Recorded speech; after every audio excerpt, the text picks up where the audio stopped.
Dobré odpoledne, dámy a pánové. Vítám vás na dnešním Quiff Talku, který věnujeme výjimečnému filmu a také výjimečné osobnosti slovenské hudební scény Karolu Duchoňovi. Za tímto filmem stojí výjimečný, silný režisérský rukopis, takže mi dovolte přivítat muže, který má na svém kontě celou tu vizi a celou atmosféru filmu Duchoň, Peter Bebiak. Dobrý den, pane režisére, dobrý den. Ten potlesk patřil vám, protože vy zanecháváte u nás v České republice velice výraznou stopu. Vy jste si odsud z Karlových Varů odvezl cenu za režii v roce 2017 za film Čára. Jste také majitelem 4 českých lvů za Matematiku zločinu, za 90, za Herce a za Spravedlnost. A teď jste přijel s další svojí novinkou, která vypráví příběh zpěváka, který byl v Československu na některých místech a občas rozhodně slavnější než Karel Gott, ale na rozdíl od něj mu některé věci chyběly a to je možná jedno z témat, o kterým si teď budeme povídat. Jinak, kdo jste to tady nějak nestihli vidět nebo nestihnete vidět, tak Duchoň vstupuje do distribuce 7. srpna. Vítejte. Pekný deň vám ešte raz prajem. Vítejte.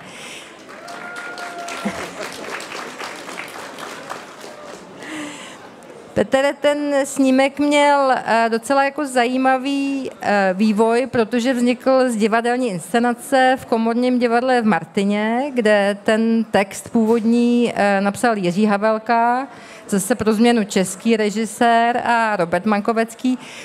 Jak to jako bylo? Vy jste se tam měl podívat, nebo nebál jste se, že to bude chtít režírovat ten Havelka, nebo jak to bylo? Lebo by sme mu to nedovolili. Ale bolo to jednoduché. My sme hľadali spôsob, ako Duchoňa, ako tému celkovo nejak poňať. A my sme sa rozhodli, keďže sme sa dozvedeli o tom, že v Slovenskom komornom divadle Martin je úspešná inscenácia Zem pamätá, ktorú napísal Jirka Havelka a Robert Mankovecký a Jirka ju režíroval a že tá inscenácia je veľmi dobrá a veľmi navštevovaná, tak sme sa išli na to pozrieť. A nám sa veľmi páčil ten spôsob, ako to oni vlastne vymysleli, lebo urobili taký dlhý videoklip jeho života, pretože Karol Duchoň zomrel, keď mal 35 rokov, a v podstate celá tá jeho kariéra trvala 15 rokov, ale to slávne obdobie bolo vlastne 70. roky, čas normalizácie. A ten princíp nám prišiel ako správny a najlepší na to, aby sme vlastne ukázali všetky také tie jeho zlomové miesta, aj tú slávu, aj ten úspech, aj tých jeho démonov, či už to je alkoholizmus, či už je to gamblerstvo, či už je to nevera, všetko to, čo je tak nějak s ním spojené. Je možná třeba připomenout, že Zem pamätá je jeden z jeho úplně největších hitů. Dúfam, že nie. Dúfam, že to nie je jeden z jeho najväčších, pretože to bola hrozná pesnička, ktorá Odrhovačka. Nie odrhovačka, pretože to je hlavne politicky motivovaná pesnička a Zem pamätá je o padlých ruských vojakoch, ktorí sú pochovaní na Slavíne. Ale vyprávejte nám trošku, co se teď děje na Slovensku. Nemá tam Karol Duchoň obrovský jako, jak se to říká, remake, že respektive jako retrovlnu? Áno, ja som sa zlákol tej otázky, že rozprávajte nám, čo je teraz na Slovensku. Tak ta přišla hned na začátku. Že budeme riešiť politiku. Nie. Ne, ptám se na hudbu. Karol Duchoň, je to asi tak nejak 10 rokov, zažíva na Slovensku obrovský comeback. A je to úplne že zaujímavé, že z človeka, ktorý už v podstate zomrel v 85. a odtedy bol aj v médiách, aj v rozhlase, aj v televízii úplne ako keby zabudnutá persona. Ale stalo sa to, že niekde pred 10 rokmi vznikli isté cover verzie, či už pesničky v dolinách, alebo ja osobne som počul prespievanú pesničku Mám ťa rád, spieval ju Adam Ďurica, to je slovenský spevák. A na základe tej pesničky som si nechal urobiť CD-čko, kde boli všetky jeho najväčšie hity. Ale pre mňa to bola taká tá spomienková pamäť, osvieženie si svojich mladých čias. Ale to, čo je najzaujímavejšie, že to začali počúvať mladí ľudia. Mladí ľudia možno z recesie, ale hlavne oni ho nijak nemali spojený s tou dobou, v ktorej žil, v ktorej tvoril, a tým pádom ho brali asi možno ako nejakého rebela, ktorý v 35 sa uchlastal a proste ako skončil jeho púť, a jeho umelecká púť skončila ešte o niečo skôr, pretože vlastne už 80. roky boli také trošku pre ňoho nie moc správne a dobré. No, mohl by to býval být takový slovenský James Dean, kdyby byl býval, neudělal několik velice špatných rozhodnutí. A veď o tom to je, každé naše to rozhodnutie vlastne nám ovplyvní ten život, či už náš vlastný, alebo tých okolo, a každý vlastne si musí niesť tú zodpovednosť za to rozhodnutie. Ale zase ja to rozprávam, on spieval v normalizačných časoch, to znamená 70. roky. A je to presne ako keby tá generácia, ktorá v 68. Prišla o všetky také tie ilúzie, ktoré tá pražská jar priniesla, a tým pádom tá vidina toho, že by sa to niekde mohlo zmeniť, alebo že by sa to znovu vrátilo, bolo asi nepredstaviteľná v tom období. A tak jak tvrdím, že sú ľudia, ktorí sa proti tomu systému postavili, boli za to perzekvovaní, ale tí ľudia si zaslúžia našu absolútnu úctu a obdiv. Boli ľudia, ktorí veľmi pomáhali a vlastne stávali tú konštrukciu toho režimu. Ale potom bola tá väčšina, ktorá v podstate ako už bola rezignovaná, bola sklamaná, a celá tá túžba bola vlastne na tom existovať a žiť, pracovať a nebyť vlastne nejak otravovaný. A myslím si, že práve to je to, že ten pocit toho prispôsobiť sa tej dobe a robiť tak, aby som si nerobil konflikty a problémy, že to je vlastne aj celý problém trošku Karola Duchoňa. No, za chvilinku se k tomu dostaneme, ale tak, jak já jsem viděla ten váš film, tak to byl člověk, kterýmu se ta sláva stala vlastně jakoby v mladém věku, čímž to nechci vůbec omlouvat, a tak trošku jako nevěděl, co se s ním jakoby děje, že vlastně vždycky říkal, já budu poprvé hrát ve studiu, že vlastně byl jakoby nepřipraven, zatímco prostě Karel Gott, ke kterému se taky za chviličku dostaneme, byl prostě mnohem připravenější. Bol aj starší, a ešte jeden veľký zásadný rozdiel, o ktorom vlastne hovoria takí tí súčasníci, ktorých zažili obidvoch, bol v tom, že Karel Gott mal okrem disciplíny aj manažera. Človeka, ktorý sa o ňo staral, ktorý mu riadil, čo má urobiť, kde má ísť, čo má si vybrať, a takým spôsobom, ako keby vytvárali tú jeho kariéru. A Karol Duchoň mal samého seba. Nikto nebol ten. Jeho aj pustili nahrávať do Nemecka, ale on nevedel ani nemecky, ani anglicky. Takže celé to vlastne dopadlo fiaskom. Nahrali platňu, ale v podstate nikdy ju nevydali, alebo vydali a v nejakej malej sérii. Ale my jsme trošičku hned odbočili, ale takže vy jste viděl tenhle ten dlouhý klip ve Slovenském komorním divadle v Martině a řekl jste si, že tohle je ta cesta. Ale pak jste musel najít Karola Duchoně, předpokládám, což je velká výzva, protože to musí být člověk, který výborně tančí, skvěle zpívá, dobře se pohybuje a ještě má v sobě takový zvláštní právě punc toho normalizačního showbiznesu. Tak jak jste našel Vladislava Plevčíka? A to je napríklad dlhá cesta. Ja som to v podstate ani nikomu nehovoril. My sme pôvodne mali osloveného úplne iného herca. Aj sme s ním robili skúšky, ale keď sme mu dávali masku, ako skúšali sme ho, tak zrazu tá maska bola o mnoho väčšia a tá jeho hlava bola neprimeraná k telu. Tak sme ho poprosili, že má, ak sa mu podarí, že má nejaké 4 mesiace, ktoré potrebujeme, aby schudol 10 kg.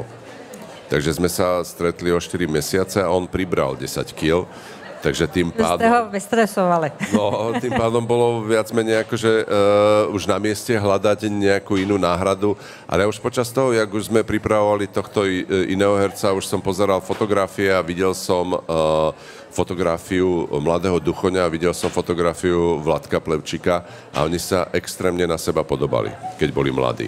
A tým pádom som absolútne vedel, že keď mu budeme robiť masku a dávať tú masku, pretože ono to je taká protetika, ktorá sa dáva na tú tvár a trvá to 5 hodín, to znamená, že keď my sme o 8 nastupovali na plac ako celý štáb, tak on už od 3 s maskermi sedel v maskerni a od 3 hodiny ráno mu dávali tú masku a to znamená, že od toho momentu, keď ju už mal na sebe, tak mohol jesť iba tekutú stravu, aj to iba slámkou, brčkom.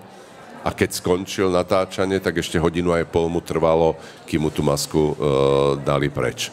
Ale okrem toho, že Vladko, a toto všetko trpezlivo znášal, ale okrem toho Vladislav vie veľmi dobre spievať, je muzikálový herec, ale aj dobrý herec. Takže tým pádom pre mňa bolo jednoduché prísť tým rozhodnutím, že Vladislav bude presne ten človek, ktorý má hrať toho Duchoňa. A já jsem dokonce někde, buď jste to vy už někde říkal, nebo jsem to někde četla, že 18. července, teď za 10 dnů, se chystá vlastně šňůra po Slovensku, koncertní, kde on si ty Duchoňové hity bude sám zpívat? Vladislav Plevčík, je to tak? Áno, Vladislav aj naspieval vo filme polovicu všetkých tých piesní, ktoré tam sú. Aha. A tú druhú polovicu vlastne sú použité originály.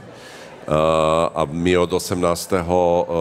červenca máme šnúru predpremiér, takže vlastne spolu s premietaním v amfiteátroch je spojený aj koncert, kde Vladislav bude tiež spievať. Takže jakoby Banská Bystrica, Zvolen, Lučnice. Áno, je taký zoznam celý Senec, Nové Zámky, Banská Bystrica, Martin, Košice a Zemplínská Širava. To je 6 miest. No, ale k nám nepojedete? Třeba Nie. Myslíte si, že bychom nepřišli se na to dívat? Nebo... Tie amfiteátre majú kapacitu 5 000 až 4 000, tak nepredpokladám, že by sme v Čechách hodziaký aj 1000 miestný amfiteátr Ne, to já jsem spíš myslela do nějakého třeba kulturního domu, že byste přijeli. Tak to hej, tam sa možno dostaneme, ale v Čechách je premiéra 7. srpna, takže to ešte bude vlastne predtým. Rozumím. Petře, a ty vaše osobní vzpomínky na dětství s hudbou Karola Duchoně jsou jaký? Vy si ho pamatujete? Pouštěli vám ho z rádia? Nebo zní to nějak ve vaší DNA? Áno, bohužiaľ, pretože on patril medzi tých hudobníkov, ktorých som naozaj ako dieťa, tínedžer neznášal. A pre mňa vlastne tá hudba bola, alebo pôsobila veľmi staro. Ale to, čo je najzaujímavejšie, je, že som ho osobne stretol a osobne som sa s ním stretol, je to aj film, vo filme je taká zmienka iba o tom momente. Ja som vyrastal v dedine Chinorany a mal tam mať koncert, ale nepredal sa ani jeden lístok. A mňa poslali ako 12-ročného chlapca, aby som mu to išiel oznámiť. Takže som prišiel k nemu, lebo prišli 2 bratislavské auta, kde boli hudobníci. Prišiel som k tomu autu, tam sa stiahlo okienko, tam bol Duchoň. Povedal som mu, že nič sa nepredalo. Vyťahli okienko a odišli preč. Takže to bolo celé naše vzájomné interagovanie. V súčasnosti vlastne o ňom točím film. Takže jste si to potřeboval teď s ním jakoby dožít. Ano. Áno, ale to bolo presne to obdobie, kedy už v podstate jeho kariéra bola trošku za zenitom. No však, aby prišiel do Chinorian hrať, tak to už bolo niečo. Ale aby tam ani nepredal ani jeden lístok, tak to už je úplne. Já jsem vám chtěla jenom říct, protože je vás tady opravdu hodně. Kdybyste se na cokoliv během toho povídání chtěli zeptat, tak jenom zvedněte ruku a zakřičte. Já to panu režisérovi zopakuju a producentovi. A on vám určitě taky rád zodpoví i vám, protože jistě máte všichni, nebo někteří z vás k Karolu Duchoňovi zvláštní vztah. Já musím říct, že já ho nemám. U nás, ač jsem taky dítě vyrůstající samozřejmě tady v československé totalitě, tak nějak ta rádia ho prostě nehrála. My jsme opravdu měli Karla Gotta, já bych mu tady ráda věnovala tichou vzpomínku Karlovi Gottovi, protože ten výkon Vojtěcha Kotka ve vašem filmu je úplně fascinující, ačkoliv tam vlastně má jenom několik jakoby menších výstupů, není to, že by tam úplně se prolínal celým filmem, ale myslím si, že to je postava, která opravdu vstoupí do dějin české kinematografie. Jak k tomu došlo, k tomu obsazení? Byl jste si hned jistý, že to je on? Trošku nám přibral malinko, ale já jsem mu to odpustila teda. To už schudol v tom čase. To bolo ešte o niečo väčšie predtým. Ale čo sa mu aj podarilo. Ale tak aj Karel Gott mal chvíľku takú fázu. Jasne. Asi každý muž zažije nejakú fázu, kedy trošku začína priberať a niekomu to zostane a niekto sa s tým dokáže vysporiadať. Ale mne sa hlavne páčil ako ten spôsob, ako do toho Vojta nastúpil. A keď som ho videl prvýkrát, keď sme mu nasadili tie biele zuby, tak to bolo strašne ako keby zábavné, ale zobral to, lebo sme sa už dopredu rozprávali a on presne povedal, že on to nechce ako nejakým spôsobom zhadzovať alebo skarikovať, ale pre nás bolo dôležité, aby vlastne z neho išiel taký ten feeling, aký ten Gott ako keby mal takú tú ľahkosť. To sebevědomí vlastně. Áno. Takže to bylo super. Že v tom filmu je pro mě několik velice jako silných momentů. Zase se k ním za chvilinku dostaneme, ale jeden z nich je, jak vlastně Karol Duchoň hrozně chtěl, aby spolu naspívali duet, ale Karel Gott jako nechtěl. Proč to tak bylo? To ani pán Boh nevie úplne, ale tá snaha, tak to vám poviem. Slovenskí nacionalisti povedia, že to bolo kvôli tomu, že sa Karel Gott bál, že by zistil, že Duchoň je lepší. Ale v realite to mohlo byť úplne niečo jednoduchšie a práve, že to môže byť aj tým, že mal toho manažera a vlastne ako, čo by z toho získal.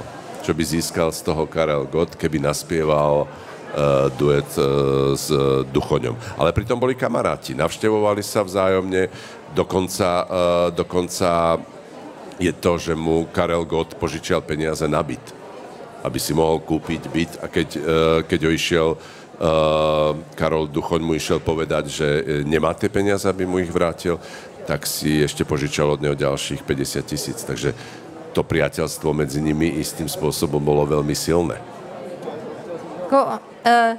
Ten film je právě hrozně, myslím, zajímavý v tom, že otevírá tu proporci mezi jako velikostí toho talentu a tím životním stylem toho člověka, který ten talent jakoby vlastní, jo? Že že jo, teď Karolovi Duchoňovi, to, nevím, jestli to je přímo v tom filmu, nebo jestli, že jo, oni mu říkali, že je jako George Harrison, nebo že ako Tom Jones.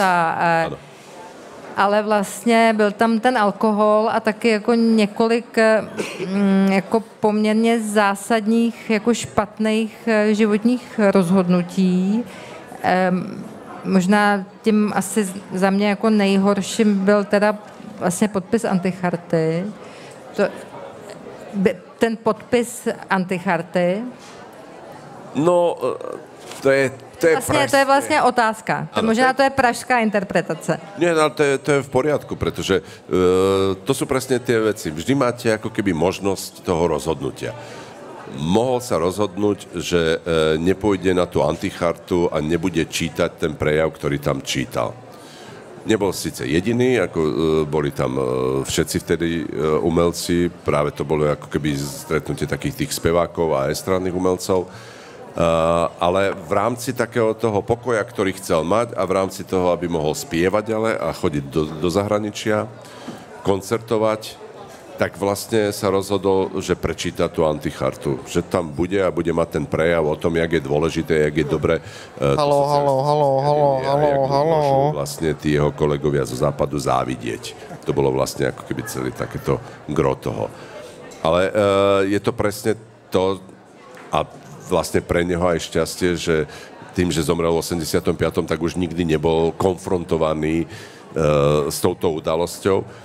Ale mne sa napríklad páči vyjadrenie pani Pilařovej, ktorá tam bola a presne povedala, ako to pomenovala, ako to bolo. Pretože veľa z tých umelcov sa skôr potom krylo, že oni nevedeli, čo podpisovali, že si mysleli, že podpisujú prezenčku. Ale ona presne ako povedala, že prezenčka sa nikdy ako niekde nepodpisuje na konci a bolo presne jasné, že kvôli čomu tam tí ľudia sú. Len nie každý sa s tou udalosťou ako keby dokáže vyrovnať, alebo dokázal vyrovnať. No a já teď jako nemůžu prostě nepoužít,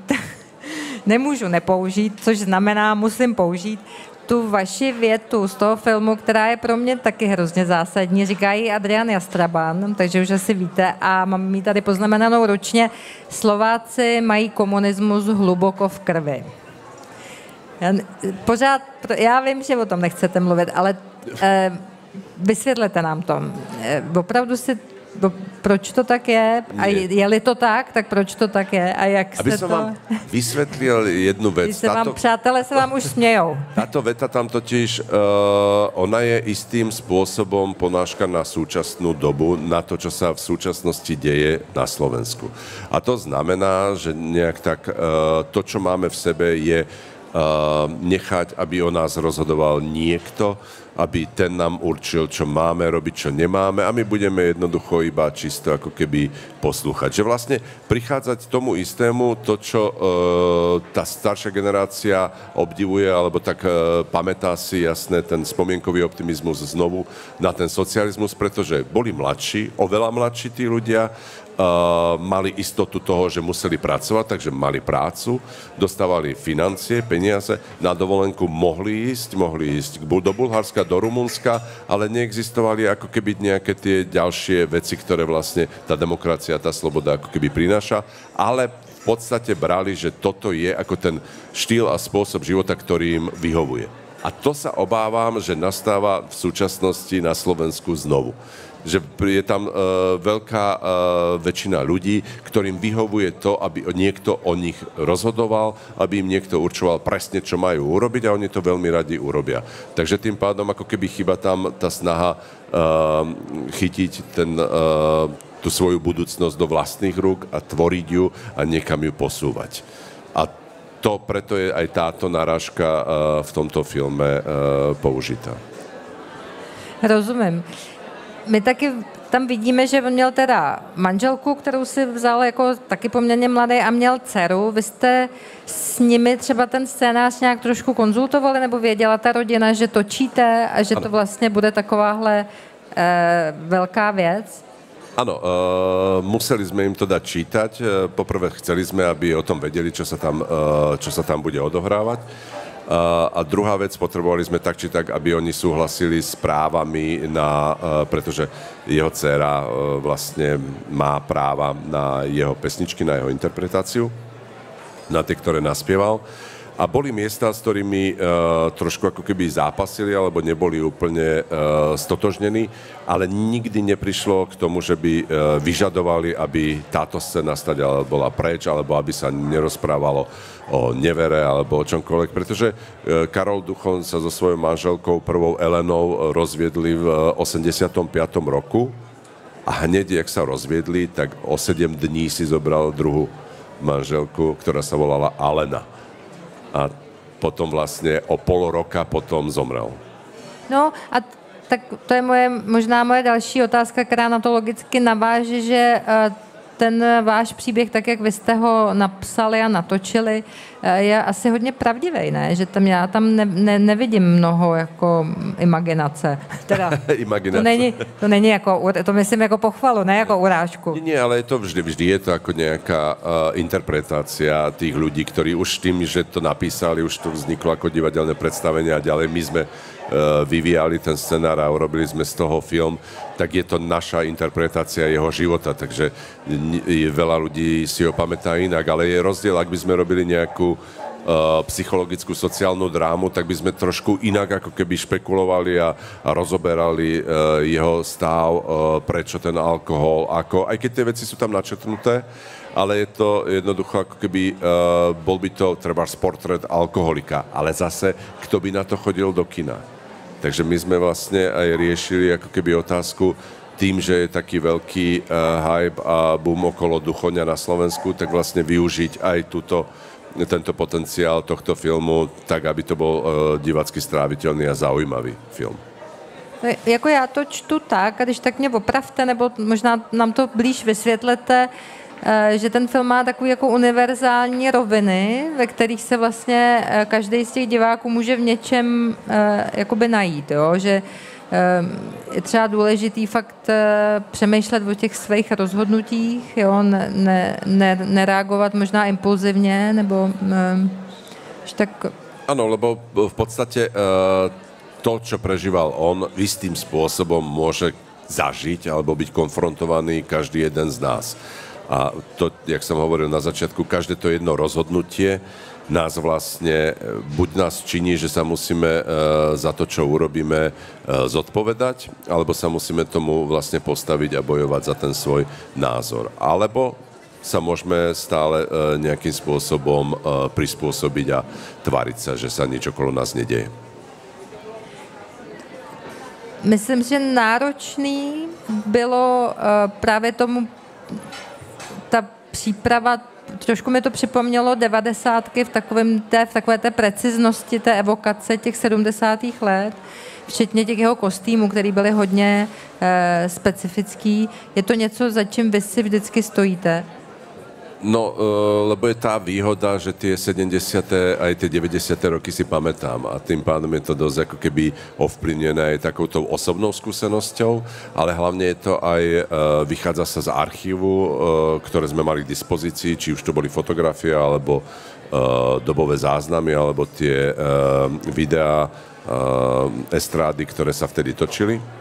Alebo a ešte je to aj ďalšia ako invencia toho kostýmového výtvarníka. Takže ta vaše jakoby režie byla, myslím, taky důležitá právě v té imitaci těch dobových scén, ne? Je to vždy. Ten režisér je ten človek, ktorý vlastne ako keby určuje ten tvar toho, čo vzniká. Musí byť jeden človek, ktorý to vlastne ako keby určí ten smer. S ním komunikujú všetky tie zložky, či už je to ten kostýmový výtvarník, architekt, kameraman a spoločne tá vízia, ktorú má ten režisér, jasné, že vzniká istá komunikácia, takže sa môže meniť, ale keby každý si robil sám o svet, tak vlastne... Je to jasný, tomu rozumím. Niečo, čo sa nedá dať dokopy. To je psíček a mačička a varenie torty. Ale mířím tam, že to je vlastně takový váš trademark, že si na to myslím jako hodně a je to na tom filmu hodně vidět, potrpíte. Lebo podľa mňa je dôležité, aby bolo uveriteľné to, čo divák sleduje. Preto aj tie masky musia byť ako keby uveriteľné, tá podoba s tým Duchoňom, pretože to divadlo vám dovolí tú predstavivosť. Tam toho herca, ktorý hral Duchoňa, tak ten sa vôbec nepodobal na Duchoňa a celý princíp bol v podstate tom, že herec príde na javisko, zapne si taký ten bežiaci pás a 2 hodiny na ňom uteká, chodí, kráča a hrá a spieva a nepohne sa. Všetko sa deje okolo neho, všetky tie výstupy. Ale nemusí sa podobať na toho Duchoňa vôbec. Ale pri filme to... To je divadlo milosrdnejšie. Áno. Pri tom filme a hlavne po tých všetkých filmoch, ako bol Bohemian Rhapsody, alebo Rocketman, alebo Edith Piaf, alebo Elvis, tak tam už ten divák v tom kine toto by nedokázal ako keby podľa mňa prežuť. Baz Luhrmann by se pak zlobil, že? že jste to odfláknul, ale to jste neodfláknul. To přijetí premiérové předvčírem to bylo, pamatuju, před 2 dny to bylo, nebo včera. Bylo obrovské. Kolik minut trval ten potlesk? Ja som to nepočítal. To bol... Minimálně 10 minut, paní tam byla. Áno, nechceli ich pustiť. No, ale bolo to zaujímavé, bolo to veľmi ako také emotívne a také, no, milé. Tak vy jste asi jako nebo aspoň to, co o vás vím, jak se tady za ta léta vídáme, tak jste fanouškem Karlovarského festivalu, takže možná i ta atmosféra tady k tomu dodala. Áno, ale ja mám veľmi rád tento festival. Mne sa páči to, že vlastne celé to mesto žije tých 7 dní tým festivalom a kdekoľvek sa dostanete, tak vlastne ste ako keby súčasťou toho festivalu. Ale mám rád ten pocit, keď tu mám nejaký projekt, pretože tým pádom mám nejaký ten čas naplnený a na ten alkohol a tú zábavu zostáva menej času, ale bohužiaľ ten festival je dosť náročný na tie zobudzania a začiatky nových dní, takže to je problematická vec. No tak nám řekněte, co připravujete. Teraz najbližšie by to malo byť pokračovanie jednej rozprávky televíznej, ktorá už bola, ako prvá časť bola odvysielaná, lebo ešte neviem, že či to vyšlo von, takže neviem, že či vznikne ako... A to asi odhadneme, ale dobře. No, takže tá bude asi na Vianoce, takže to budeme, ale budúci rok. Takže to budeme už točiť niekedy v únoru. A potom, okrem toho som začal hrať vo filmoch a v seriáloch. Sú nejakí režiséri a režisérky, ktoré si... Zajímá váš talent. Ktorí ho objavujú a tým pádom leto budem tráviť vo filme Miša Blaška Cowgirl a predtým som hral vlastne vo filme Terezy Nvotovej Otec, tam hrám advokáta. Tak to jste mě teď překvapil. Ja mám vyštudované herectvo pôvodne. To vím, ale jako myslela jsem si, že vy jste vlastně tak zaměstnaný režisér, že už nebudete hledat jako další cesty. Sú režiséri, kvôli ktorým sa to dá urobiť. Ale budete asi taky trávit léto s Duchoněm, ne? Protože jste předpremiérové šňůře. Áno, presne od toho na Slovensku je premiéra 31. července, ale my predtým vlastne od toho 18.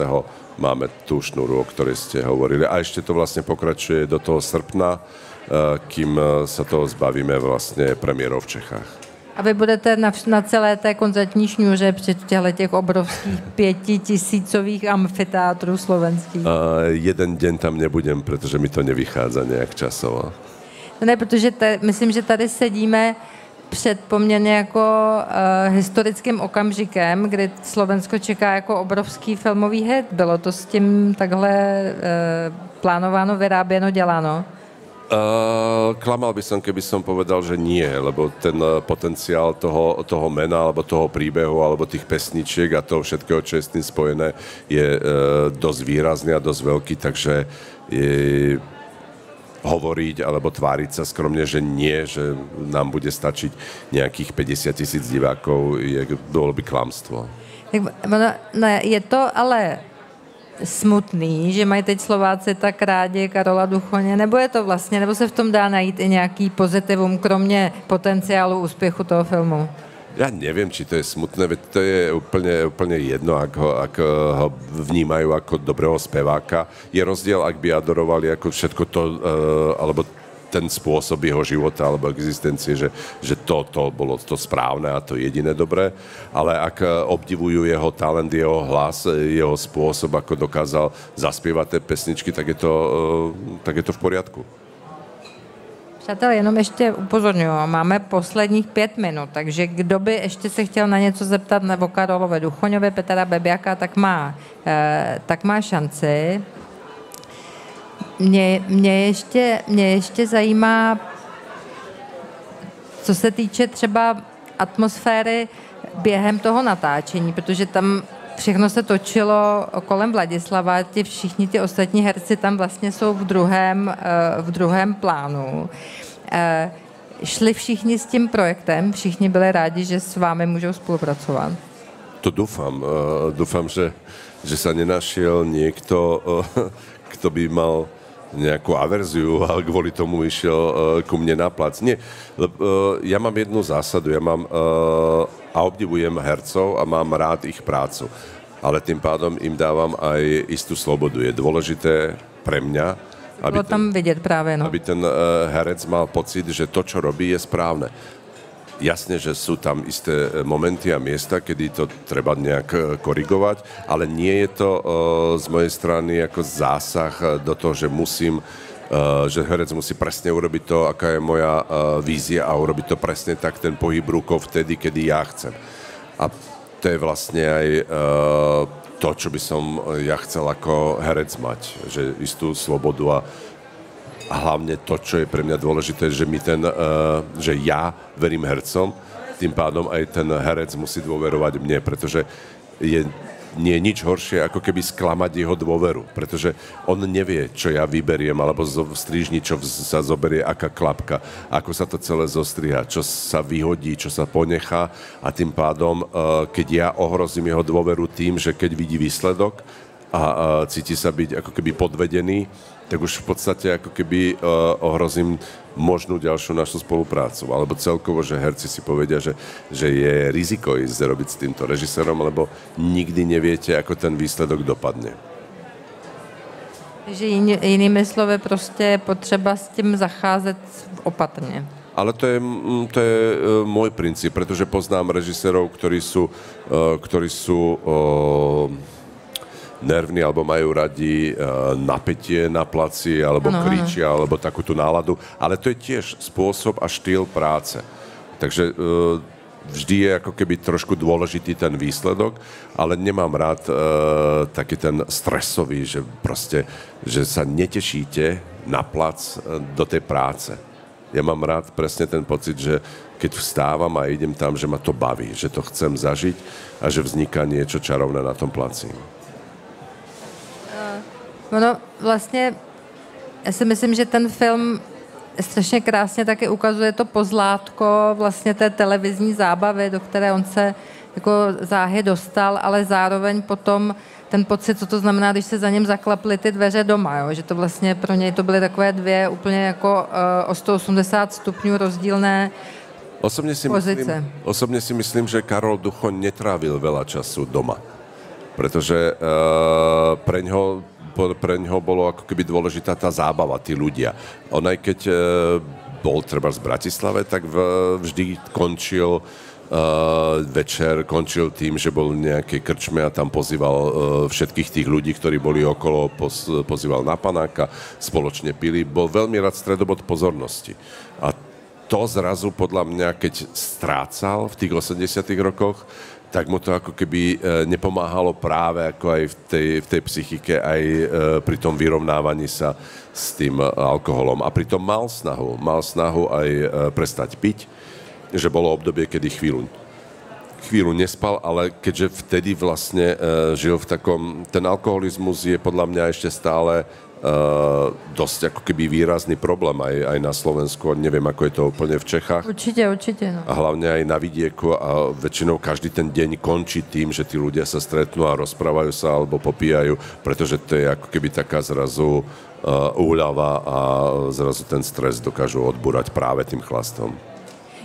Já si myslím, že tam byl spíš problém takové celkové jako jeho jako neukázněnosti. V tom je, myslím, ten film taky jako velice inspirující, jo? Že on chtěl všeho hodně a všechno to chtěl hned a neuměl si vlastně nic odepřít. No.